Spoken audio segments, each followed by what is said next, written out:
నమస్తే, నా పేరు తేజస్విని. బీసీఎన్ న్యూస్ కి స్వాగతం. ముందుగా ముఖ్యాంశాలు. ప్రభుత్వ రాజముద్ర క్యూఆర్ కోడ్లతో పాస్ పుస్తకాలు. దిరిసిమరులో 375 మంది రైతులకు పట్టాదారు పాస్ పుస్తకాలను అందించిన ఎమ్మెల్యే అంజిబాబు. భీమవరం పంచారామ క్షేత్రం సోమారామం చంద్రపుష్కరిణిలో నంది విగ్రహం ధ్వంసం చేశారన్న ప్రచారంపై స్పందించిన డీఎస్పీ రఘువీర్ విష్ణు స్వయంగా పరిశీలించి సాధారణంగానే శిథిలమైందని నిర్ధారణ.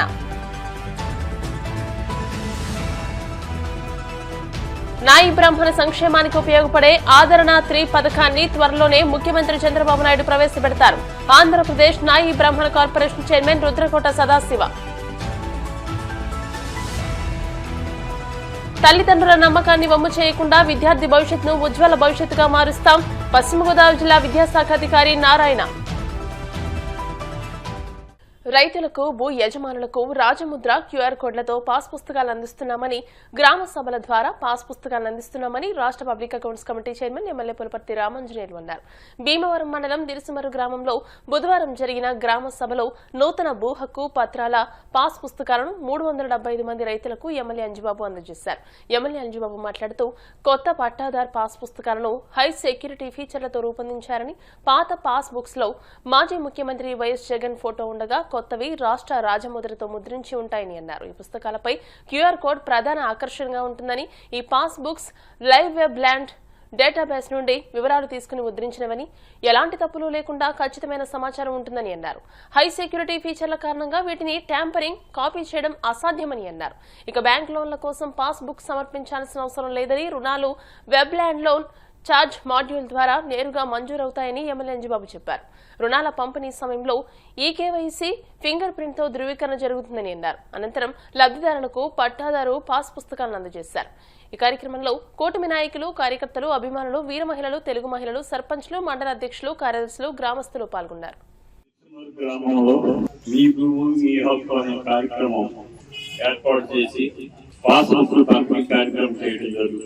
ఈ గ్రామంలో మొత్తం రైతులు 1055 మంది ఉన్నారు. పట్టాదారు పాస్ పుస్తకాలు పూర్తయినవి 375. పట్టాదారు పాస్ పుస్తకాలు పెండింగ్ చేయవలసి సిద్ధంగా ఉన్నాయి 375. మిగిలిన రైతులకు ఇవ్వాల్సిన 680. మరణించిన రైతులు 30 మంది. అనంగా సవరణ చేయవలసిన రైతులు 16 మంది. ఇంకా జాయింట్ ఎల్పిఎం ఉన్న రైతులు 560. నో ల్యాండ్ ఖాతాలు ఉన్న వాళ్ళు 23 మంది. మ్యూటేషన్ చేయవలసింది 51 మంది. ఇది ఈ గ్రామ పరిస్థితి. ఈ గ్రామ రైతులు ఎవరికి ఇబ్బంది లేకుండా చేయాలనే ఆలోచనతో మన ఎన్డీఏ కూటమి అధికారంలోకి వచ్చిన తర్వాత ఈ గతంలో జరిగిన రీసర్వే తప్పులు, ఒప్పులు అన్ని కూడా సవరించి పాస్బుక్ మీద రాజకీయ నాయకులు ఫోటోలు లేకుండా రాజముద్ర వేసి పాస్బుక్లు ఇవ్వాలనే ఆలోచనతో ఈ ప్రభుత్వం ఈ కార్యక్రమం ఏర్పాటు చేయడం జరిగింది. ఈ కార్యక్రమంలో పాస్బుక్ మీద రాజముద్ర తప్పితే ఎవరి ఫోటో ఉండదు, రాజకీయ నాయకుల ఫోటోలు ఉండవు. గతంలో అయితే జగన్ గారి ఫోటో వేసుకున్నారు. ఇప్పుడు చంద్రబాబు నాయుడు గారి ఫోటోలు కానీ అటువంటి ఏమీ ఉండవు. ఒక రాజముద్రే ఉంటుంది. రాజముద్రలతోటి మీ పట్టాదారు పాస్బుక్ తీసుకోవాలి. దీనివల్ల మీకు బ్యాంక్ లోన్ పెట్టుకుంటానికి కానీ, మీ ఆస్తి యొక్క హక్కులు తెలుసుకుంటానికి కానీ క్లియర్గా ఉంటాయి. ఇప్పుడు పాస్బుక్ ఇచ్చిన తర్వాత కూడా ఏమైనా తప్పు ఒప్పులు ఉంటే అవి ఎంఆర్ఓ గారు సరి చేసి ఇస్తారు. అవి సవరణ చేసుకుని ఎక్కడ తప్పు లేకుండా, ఇప్పుడు మీకు పాస్బుక్ ఇచ్చామనుకో, ఈ పాస్బుక్ లో నాకు 3 ఎకరాల 68 సెంట్లు పడిందండి, నాది 4 ఎకరాలు అంటే అది మళ్ళీ వెరిఫై చేసి ఆ తప్పు సవరించి ఖచ్చితంగా నీకు ల్యాండ్ ఎంత ఉందో అంతకి పాస్బుక్ లో ఎంట్రీ చేసి ఇవ్వడం జరుగుతుంది. దాంట్లో ఏమాత్రం సందేహం లేదు. మీరు రైతులు ఎవ్వరు కూడా నిర్భయంగా హాయిగా పడుకోవచ్చు. రైతులకు మేలు చేసే ప్రభుత్వం ఈ ప్రభుత్వం. ఈ ప్రభుత్వం అధికారంలోకి వచ్చిన తర్వాత రైతులకు చంద్రబాబు నాయుడు గారు, పవన్ కళ్యాణ్ గారు ఆలోచనతో చక్కని కార్యక్రమాలు చేస్తున్నాం. రైతులకి రైతు భరోసా ఇచ్చాం 20,000 రూపాయలు. మొన్న వాయిదా 7,000 ఇచ్చాం. రేపు వాయిదా 7,000 ఇస్తాం. తర్వాత 6,000 ఇస్తాం. రైతులకు ఎక్కడ ఇబ్బంది లేకుండా అన్ని కార్యక్రమాలు చేస్తున్నాం. ఆక్వా రైతుల కోసం మేలు చేయాలని ఆలోచన చేసి నాన్ ఆక్వా సంబంధం లేకుండా సబ్సిడీ మీద రూపాయిన్నరకే కరెంట్ ఇవ్వాలని చెప్పి మన అసెంబ్లీలో కూడా నేను మాట్లాడటం జరిగింది. దానికి ముఖ్యమంత్రి గారు అంగీకరించారు. రూపాయిన్నరకి మీకు కరెంట్ ఇవ్వడం జరుగుతుంది ఆక్వా రైతుల. అలాగే ఆక్వా సమస్యలన్నీ కూడా పరిష్కరించి మీకు కరెంట్ కావాలంటే వెంటనే కరెంట్ ఇచ్చి మీ రైతులను ఆదుకునే కార్యక్రమం చేయడం జరుగుతుంది. ఈ గ్రామంలో అయితే ఆక్వాయి ప్రధాన అగ్రికల్చర్ 150 ఎకరాలే ఉందండి. చాలా తక్కువ ఉంది అగ్రికల్చర్. దానికి కూడా ఇబ్బంది లేకుండా రైతులకి ఎరువులు రెడీ చేయడం, యూరియా రెడీ చేయడం అన్ని చేస్తున్నాం. ఈ రోజు రైతులకి పాస్బుక్లు ఇస్తున్నాం. ఈ పాస్బుక్లు ఉపయోగించుకుని భవిష్యత్తులో మీ కార్యక్రమాలు మీరు చేసుకోవచ్చు. దయచేసి అందరూ అర్థం చేసుకోవాల్సింది ఏంటంటే ఈ ప్రభుత్వం రైతుల పట్ల ఖచ్చితంగా సపోర్ట్ చేస్తుంది. మన ముఖ్యమంత్రి నారా చంద్రబాబు నాయుడు గారు, మన ఉప ముఖ్యమంత్రి కళ్యాణ్ గారు అయితే రైతులంటే మహా ఇష్టం. ఆయన అధికారులు రాకముందే కౌలు రైతులు మరణిస్తే ఆయన సొంత డబ్బు ఒక్కొక్కరికి ₹1,00,000 ఇచ్చారు. అది పవన్ కళ్యాణ్ రైతులు ప్రేమ. అటువంటి నాయకులు మనకు ఉన్నారు. మీరు ఏ సమస్య వచ్చినా, ఏ ఇబ్బంది వచ్చినా, ఏ అవసరం వచ్చినా నిర్భయంగా నా దగ్గర రావచ్చు. ఉదయం 9 గంటల నుంచి రాత్రి 9 గంటల వరకు ఆఫీస్ తెరిచి ఉంటుంది. మీకు అందుబాటులో ఉంటాం. మీరందరూ కూడా సుఖంగా సంతోషంగా ఉండాలి, రైతులు బాగుండాలి, ఆక్వా రైతులు బాగుండాలని చెప్పి మనస్ఫూర్తిగా కోరుకుంటూ ఈ పాస్బుక్లు అనేవి మళ్ళీ మీరు ఒకసారి ఆలోచించండి. మీకు ఇచ్చే పాస్బుక్ లో ఇప్పుడే చూసుకోండి. ఏవైనా తప్పులుంటే ఎంఆర్ఓ గారు తెలియజేయండి. ఆ తప్పులు సరిచేసి పర్ఫెక్ట్ గా మీకు ఎంత భూమి ఉందో అంత భూమికి పాస్బుక్ ఇచ్చే కార్యక్రమం ఉంది. ఈ పాస్బుక్ ఇలా ఉంటుంది. దీని మీద రాజముద్ర ఉంటుంది. జై బాబు జై తెలుగు తల్లి అని ఉంటుంది. అసలు 2 రాజకీయ నాయకుల పేరు ఏమి ఉండదు. ఈ పాస్బుక్ లోపల మీ ఫోటో, మీ భూమి సర్వే నెంబరు, విస్తీర్ణం, మీ పేరు, మీరు సంతోషంగా మీ కార్యక్రమాలు మీరు చేసుకోండి. ఈ కార్యక్రమం విశ్వ గ్రామంలో చేస్తుంది. అన్ని గ్రామాలకి కూడా వెళ్ళి ఈ పాస్బుక్లు అందించే కార్యక్రమం ఎంఆర్ఓ గారు చేస్తున్నారు. ఈ రోజు మన గ్రామం పెట్టారు. మన గ్రామంలో రైతులందరూ కూడా పాస్బుక్లు తీసుకుని మీరు అందరూ సంతోషంగా ఉండాలని చెప్పి నినాదంతోటి రైతులందరికీ రీసర్వే చేసి పట్టదారి పాస్బుక్లు పంపిణీ చేయడం జరిగింది. కూటమి ప్రభుత్వం రైతులకు ఎంతో అండదండలుగా ఉంది. ఒక ధాన్యం కొనుగోలు విషయంలో కూడా అమ్మిన 24 గంటల్లో ప్రభుత్వం రైతు ఖాతాలోకి డబ్బు జమ చేస్తుంది. గ్రామంలో ఏ కార్యక్రమం పెట్టినా, అలాగే అభివృద్ధి అంటే నేను వైఎస్ఆర్ సర్పంచ్ అయినా సరే మరి మన గ్రామాన్ని అభివృద్ధి విషయంలో ప్రతి విషయంలో ఆయన ఖచ్చితంగా డెవలప్మెంట్ కి మరి ముందుండి మన కార్యక్రమాలు చేస్తున్నటువంటి మన గ్రామం తరఫున మరి ఆయనకి ప్రత్యేక నమస్సుమంజలు తెలియజేసుకుంటూ మరి ఈ కార్యక్రమాన్ని మరి రైతులందరూ కూడా సద్వినియోగం చేసుకోవాలని మరొకసారి అందరికీ సరిపోయిన సర్జేసి ఎంఆర్ఆర్ కూడా తేడాలు ఉన్న సర్జేసారు. అవన్నీ సర్జేసి ఇప్పుడు పాస్బుక్ ఇవ్వడం అందరికీ బాగా జరగాలి. అందరూ పాస్బుక్లు మనకెందుకులే అని ఎవరో రాలేదు, కానీ ఇక్కడికి వచ్చి తీసుకుంటేనే గౌరవంగా ఎమ్మెల్యేకి మన అందరికీ గౌరవం ఉండేది. మన ఇంటికి పట్టుకొస్తారని అలవాటు అయిపోయింది. ఆ అలవాటు లేకుండా వచ్చి తీసుకోవాలని మీ అందరితో. భీమవరం గునిపొడిలో పంచారామ క్షేత్రానికి ఎదురుగా ఉన్న చంద్ర పుష్కరణిగా పిలిచే సోమగుండం చెరువులోని నంది విగ్రహాన్ని గుర్తు తెలియని వ్యక్తులు ధ్వంసం చేశారనే వార్తలు గుప్పుమన్నాయి. దీంతో డీఎస్పీ రఘువీర్ విష్ణు, సిఐ నాగరాజు సంఘటనా స్థలానికి వెళ్లి పరిశీలించారు. దీన్ని ఎవరో ధ్వంసం చేసినట్టుగా లేదని అన్నారు. దానిపై కొన్నేళ్ల క్రిందట నుండి నంది విగ్రహాన్ని ప్రతిష్ఠించారని, మంగళవారం సాయంత్రం చెరువు గట్టుపై వాకింగ్ చేస్తున్న వారికి నంది విగ్రహం తల లేనట్టుగా కనిపించడంతో విషయం స్థానికుల నుండి చుట్టుపక్కల వారికి తెలియడంతో జనం గుమిగూడారు. మద్యం సీసా, ఆదేశాలతో ఈ ప్రాంగణాన్ని పాడు చేస్తున్నారని, రక్షణ లేకుండా పోయిందని పలువురు ఆరోపించారు. విగ్రహాన్ని గుర్తు తెలియని వ్యక్తులు విరగ్గొట్టి ఉండొచ్చంటూ అనుమానాలు వ్యక్తం చేశారు. చంద్రపుష్కరంలోని నంది విగ్రహాన్ని, దాని తలను తొలగించారని రకరకాలుగా సామాజిక మాధ్యమాల్లో ప్రచారం జరిగింది. వాస్తవంగా వెళ్లి చూస్తే ఇప్పటికే శిథిలావస్థలో ఉందని డీఎస్పీ రఘువీర్ విష్ణు అన్నారు. సీసీ కెమెరాలు పరిశీలించామని, గత నెల 27 వరకు బాగానే ఉందని, ఒకవేళ ఎవరో వెళ్లారు, శిరస్సు తొలగించారు అనుకుంటే చుట్టూ ఉన్న సీసీ కెమెరాలు పరిశీలిస్తే అలాంటిదేమీ కనిపించలేదని అన్నారు. బోటు మీద వెళ్లి క్షేత్రస్థాయిలో పరిశీలించామని, అది పురాతనమైందని, సిమెంటు, సుద్ద, మట్టి కలిపి తయారు చేసిన చిన్న విగ్రహం అని అన్నారు. సహజంగా దెబ్బతింది తప్ప ఎవరూ ఏమీ చేసింది కాదని, హిందువుల మనోభావాలు దెబ్బతీసేలా ఉన్నాయనంటూ గొడవలు పెట్టొద్దని అన్నారు. దాన్ని పునః ప్రతిష్ఠిస్తామని ఆలయ అధికారులు తెలియజేశారు.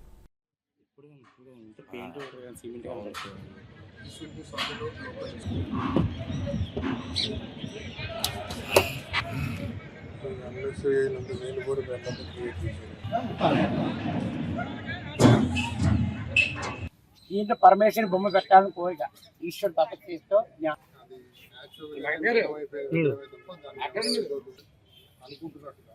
సీసీటీవీలో క్లియర్గా ఉండేది. అలాంటి ఎవరో టోల్ చేస్తున్నారు, అలాంటి సోషల్ మీడియాలో ఎవరో చేసేసి పుష్కరంలో ఉన్నటువంటి నంది విగ్రహం యొక్క శిరస్సుని ఎవరో తీసేశారు, తొలగించారు, రకరకాలుగా ఏదో చేస్తున్నారు. కానీ ప్రత్యక్షంగా నేను వంటవంశీ గారు పడవ వేసుకుని లోపలికి వెళ్ళడం జరిగింది. అక్కడికి వెళ్ళి చూసాము. అది ఎవరు దాన్ని ఏమి తొలగించిందే కాదు, అది అతి పురాతనమైనటువంటి నంది విగ్రహము. అది ఏమో మట్టి, శుద్ధ, సిమెంట్, కొంత నీటితో తయారు చేసిన విగ్రహం. అది న్యాచురల్ గానే దాని ముందర పార్ట్ ఊడిపోయి పడిపోయినట్టుగా అక్కడే తెలుస్తోంది. ఆ మొత్తం ఆ మట్టి అవన్నీ అవశేషాలు అక్కడే ఉన్నాయి. సో దాని గురించి అనవసరంగా ఎవరు దాన్ని ఇష్యూ చేసి ఏదో హిందువుల మనోభావాలు దెబ్బతినే విధంగా ఎవరో వచ్చారు తీసేశారు, అది మటుకు చాలా తప్పు. అలాంటిది ఏం జరగలేదు. దాన్ని మళ్ళీ టెంపుల్ అథారిటీస్ వాళ్ళు మళ్ళా కొత్త విగ్రహాన్ని పెట్టుకుంటామని అంటున్నారు. దాన్ని రివైవ్ చేసుకుంటే సరిపోతుందో తప్ప ఎవరు వెళ్ళి చేసింది అయితే కాదు. చుట్టుపక్కల మొత్తం పుష్కరిణి అంతా కూడా CCTVs లో కవరేజ్ అయ్యి ఉంది. 27th ఫిబ్రవరి రోజు ఎలాగైతే ఉందో CCTV ఫుటేజ్ చూస్తున్నాం, ఆ రోజు నుంచి ఈ రోజు దాకా కూడా అట్లాగే ఉంది. ఎలాంటి మార్పు లేదు అందులో. సో తప్పకుండా అది త్వరలో కొత్త విగ్రహాన్ని పెడతామంటున్నారు. పెడితే అక్కడతో ఇష్యూ క్లోజ్ అయిపోతుంది. పంచారామ క్షేత్రమైన ఊడుపూడి గుడి అందు స్వామిగుండం చెరువులో నంది ఉండేది. మరి యాదృచ్ఛికంగా జరిగిందో ఎలా జరిగిందో కానీ ఆ నంది పూర్తిగా డ్యామేజ్ అయిపోయింది. ఈ రోజు మన వాళ్ళు ఫోటోలు తీసి చిత్రీకరించి తీసుకొచ్చి మాకు చూపించడం జరిగింది. ఇక్కడ అలాగే స్థానిక పెద్దలు, మళ్ళీ భక్తులు, స్థానిక నాయకులు సహకారం తీసుకుంటూ వాళ్ళందరికీ ఈ విషయంతో చెప్పాం. అలాగే అతి తొందరలోనే అందరిని ఏర్పాటు చేసి సంప్రక్షణ చేసి పూజా కార్యక్రమం మళ్ళీ యథావిధిగా కొనసాగించాలని సంకల్పంతో మా ధర్మకర్తల మీద కట్టుబడి చేస్తానని మీ సభ గ్రామంలో ఏం చేస్తున్న శ్రీ సోమేశ్వర జనార్దన స్వామి ఈ పంచారామ క్షేత్రంలో స్వామివారి గుడి ఎదురుగా స్వామిగుండ చెరువు పురాణం నుంచి ఉంది. ఆ చెరువు మధ్యన ఒక మండపంలో నంది విగ్రహం ఉండేది. ఆ విగ్రహం గానుసనంతో సిమెంట్తో కట్టిన విగ్రహం. అది పురాతన విగ్రహం కావడం వలన శిథిలావస్థలో ఉండి అది ఇరుగు పట్టడం జరిగింది. అంతేగాని ఎవరు ఉద్దేశపూర్వకంగా అది చేసింది కాదు. ఈ చెరువు చుట్టూరు కూడా సీసీ కెమెరాల పర్యవేక్షణలో ఉంది. ఆ సీసీ కెమెరాలు కూడా పరిశీలించడం జరిగింది. అది ఎవరు వెళ్ళి మధ్యలోకి వెళ్ళి అది ఎవరో ఏది చేసింది కాదు. వెళ్ళడానికి కూడా మధ్యలో ఇది 6 ఎకరాల 38 సెంట్లు చెరువు. ఇది మధ్యలోకి వెళ్ళడానికి కూడా ఇది 18 అడుగులు లోతు ఉన్న చెరువు. దీనిలో మధ్యలోకి వెళ్ళి ఎవరో చేసిన పని కాదు. పవిత్రమైన పుణ్యక్షేత్రం. ఎవరో కూడా దీన్ని వేరే విధంగా ప్రజల్లోకి తీసుకెళ్ళొద్దని కార్యనిర్వహణ నేను, మా చైర్మన్ గారు, అలాగే మా జిల్లా ఏసీ గారు అందరి తరఫున కూడా అందరినీ కోరటం జరుగుతుంది. మీడియా ద్వారా అందరికీ తెలియపరచవలసిందిగా. నాయి బ్రాహ్మణ సంక్షేమానికి ఉపయోగపడే ఆదరణ 3 పథకాన్ని త్వరలోనే ముఖ్యమంత్రి చంద్రబాబు నాయుడు ప్రవేశపెట్టనున్నారని ఆంధ్రప్రదేశ్ నాయి బ్రాహ్మణ కార్పొరేషన్ చైర్మన్ రుద్రకోట సదాశివ అన్నారు. ఉండే నాయి బ్రాహ్మణ సంఘ సభ్యులను ఉద్దేశించి ఆయన మాట్లాడారు. ఈ కార్యక్రమానికి పట్టణ అధ్యక్షులు మల్లువలస హరి అధ్యక్షత వహించారు. ఈ సందర్భంగా సదాశివ మాట్లాడుతూ తిరుమల కొండపై నాయి బ్రాహ్మణ సత్రం ఏర్పాటుకు ముఖ్యమంత్రి చంద్రబాబు నాయుడు సుముఖంగా ఉన్నారని చెప్పారు. ఈ కార్యక్రమంలో నాయి బ్రాహ్మణ కార్పొరేషన్ డైరెక్టర్స్ లంకా రత్నాకర్, నాగరాజులు మాట్లాడుతూ నాయి బ్రాహ్మణులకు సమస్యలు ఉంటే తమ దృష్టికి తీసుకొస్తే వాటి పరిష్కారానికి కార్పొరేషన్ ద్వారా కృషి చేస్తామని హామీ ఇచ్చారు. సంఘ నాయకులు మల్లువలస సత్యనారాయణ, మల్లువలస అప్పారావు, ముత్యాలపల్లి రాంబాబు, రవీంద్రనాథ్, నాయి బ్రాహ్మణ ఉద్యోగ సంఘ కార్యదర్శి బంగారావు తదితరులు పాల్గొన్నారు.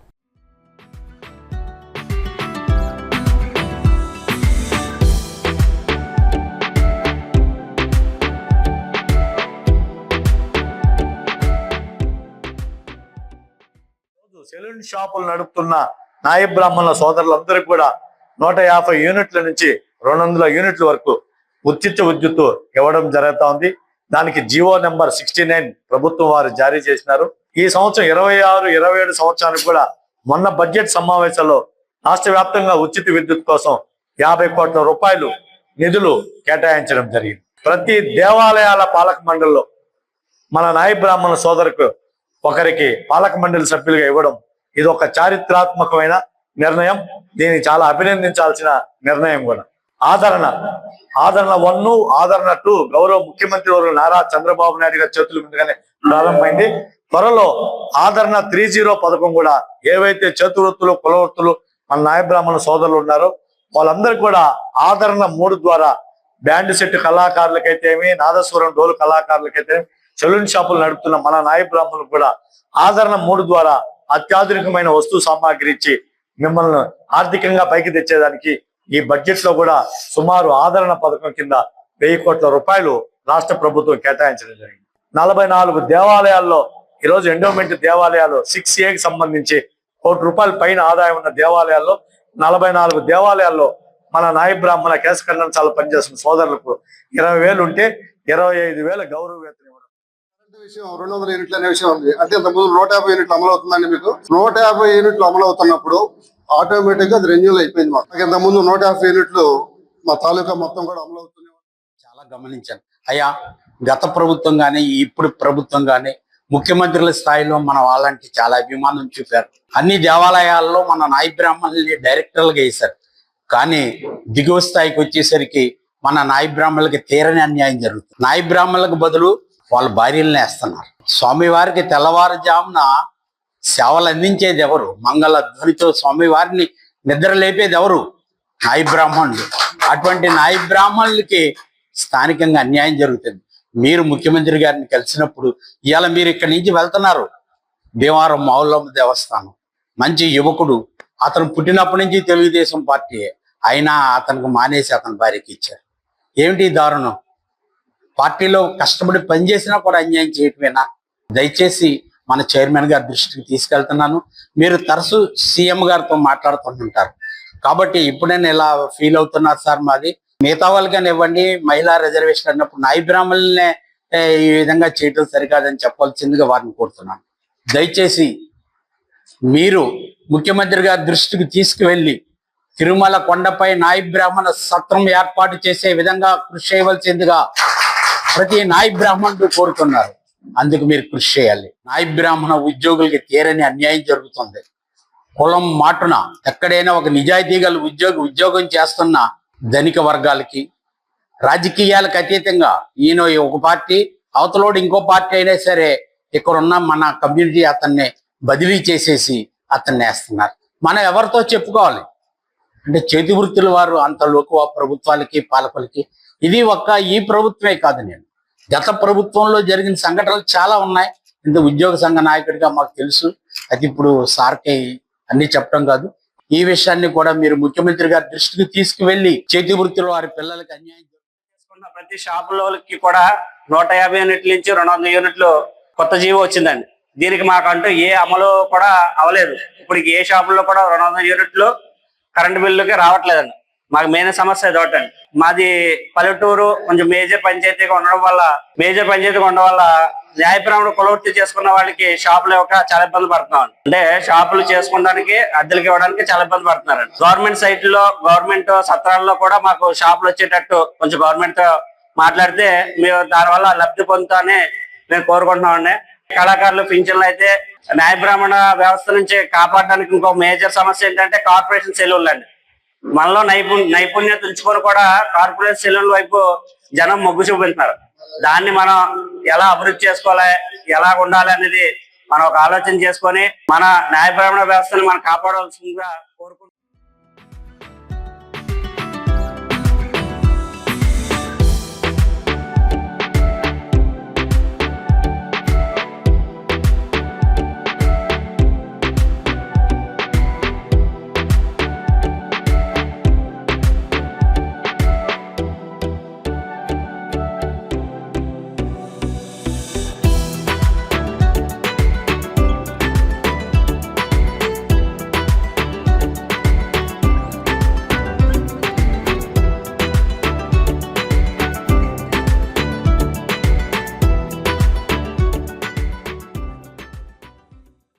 తల్లిదండ్రుల నమ్మకాన్ని వమ్ము చేయకుండా విద్యార్థి భవిష్యత్తును ఉజ్వల భవిష్యత్తుగా మారుస్తామని పశ్చిమ గోదావరి జిల్లా విద్యాశాఖ అధికారి నారాయణ అన్నారు. యూటీఎఫ్ కాళ్ల మండల శాఖ ఆధ్వర్యంలో ప్రభుత్వ బడిలో పిల్లలను చేర్పిద్దాం కార్యక్రమాన్ని నిర్వహించారు. కాళ్ల మండలం పెదమిరం గ్రామంలో మండల పరిషత్ మోడల్ ప్రాథమిక పాఠశాల మెయిన్ నందు ఈ కార్యక్రమం జరిగింది. ఈ సందర్భంగా డీఈఓ నారాయణ ముందుగా ప్రభుత్వ బడిలో విద్యార్థులను చేర్పిద్దాం కార్యక్రమాన్ని ప్రారంభించి మాట్లాడుతూ ప్రభుత్వ పాఠశాలల్లో ఉన్న చక్కని సౌకర్యాలు, విద్యార్థులకు ఇస్తున్న నాణ్యమైన కిట్ తో పాటు అనుభవం కలిగిన ఉపాధ్యాయుల గురించి తల్లిదండ్రులకు వివరించి వారి పిల్లలు ప్రభుత్వ పాఠశాలలో చేరేలాగా ప్రయత్నించాలని కోరారు. అనంతరం ప్రధానోపాధ్యాయురాలు ప్రసన్న భారతి మాట్లాడుతూ ప్రభుత్వ అనుమతి లేని అనేకమైన పాఠశాలలు ఉన్నాయని డీఈఓ దృష్టికి తీసుకుని రాగా వాటిపై చర్యలు తీసుకుంటామని తెలియజేశారు. ఈ కార్యక్రమంలో యూటీఎఫ్ జిల్లా అధ్యక్ష ప్రధాన కార్యదర్శులు పిఎస్ విజయరామరాజు, పి క్రాంతి కుమార్, మండల విద్యాశాఖ అధికారి డి శ్రీనివాసరావు, గ్రామ sarpanch D Someswararao, J Kishore, K Rammurthy, G Ramakrishnaraju, Swamy తదితరులు పాల్గొన్నారు. పాఠశాల విద్యా కమిటీ చైర్మన్ గా మీరు, అలాగే మన కిషోర్ గారు వైస్ ప్రెసిడెంట్ గారు, మీరు కూడా ఒక ప్రజల్లో అవగాహన కల్పించండి. ఎందుకంటే మీరు చెప్పడం కన్నా ఒక ప్రజాప్రతినిధిగా మీరు చెప్తేనే వాటికి అవగాహన కలుగుతుంది. మీరు కూడా మా డిపార్ట్మెంట్ నుంచి చర్యలు తీసుకున్న పేరెంట్స్ లో అవగాహన కల్పించవలసింది. ఒక ప్రజా నాయకుడిగా మీరు చెప్తేనే త్వరగా చూసుకెళ్తుంది. కాబట్టి మిమ్మల్ని కూడా పశ్చిమ గోదావరి జిల్లా సూపరింటెండెంట్ ఆఫ్ పోలీస్ ఆదేశాల మేరకు డీఎస్పీ ఉత్తర్వుల మేరకు ప్రతిరోజు సాయంత్రం కళాశాలలు, ఆఫీసుల నుండి బయటకు వచ్చేటప్పుడు రద్దీగా ఉండే ప్రదేశాల్లో విజిబుల్ పోలీసింగ్ వెహికల్ చెకింగ్ నిర్వహిస్తున్నామని భీమవరం 2 టౌన్ సీఐ కాళీచరణ్ చెప్పారు. అందులో భాగంగా భీమవరం డిఎన్ఆర్ కళాశాల రోడ్, హన్సీ కళ్యాణ మండపం వద్ద నుండి బీసీ కాలనీ, సగర్లపేట వరకు ట్రాఫిక్ చైన్ స్నాచర్స్, దొంగలు రోడ్లపై తిరగకుండా, బైక్స్ పై నెంబర్ ప్లేట్ లేకుండా వాహనాలు నడిపే వారికి జరిమానాలు విధించడం జరిగిందని అన్నారు. పబ్లిక్ లో పోలీస్ అధికారులు కనబడుతుంటే ప్రజలకు ధైర్యంగా ఉంటుందని అన్నారు. ఎవరి పనులు వాళ్లు ధైర్యంగా చేసుకుంటూ భద్రతాభావం కల్పిస్తూ ప్రతిరోజు ఒకే ప్రదేశంలో నిర్వహిస్తున్నామని చెప్పారు. 2 టౌన్ ఏరియా పరిధిలో ఉన్న అన్ని ప్రాంతాల్లోనూ పబ్లిక్ కి శాంతి భద్రతలు కల్పిస్తున్నామని అన్నారు. ప్రజలందరూ కనీస బాధ్యత కలిగి ఉండాలని, బైక్స్ పార్కింగ్ లోనే చేయాలని సూచించారు. ఈ కార్యక్రమంలో 2 టౌన్ పోలీస్ సిబ్బంది, ఎస్ఐలు విధి నిర్వహణలో భాగంగా ఉన్నారని తెలియజేశారు.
పశ్చిమ గోదావరి జిల్లా ఎస్పీ గారి ఆదేశాల మేరకు సబ్ డివిజన్ ఆఫీసర్ అయిన డిఎస్పీ గారు ఉత్తర్వుల మేరకు ప్రతిరోజు సాయంత్రం కాలేజెస్ ఆఫీసెస్ ఉదయం టైము రద్దీగా ఉంటుంది కాబట్టి విజువల్ పోలీసింగ్ మరియు వెహికల్ చెకింగ్ నిర్వహిస్తుంటాం. అందులో భాగంగా ఈ హన్సీ కళ్యాణపురం రోడ్ నుంచి బీసీ కాలనీ రోడ్ వరకు కూడా విజువల్ పోలీసింగ్ని మేము నిర్వహిస్తున్నాం.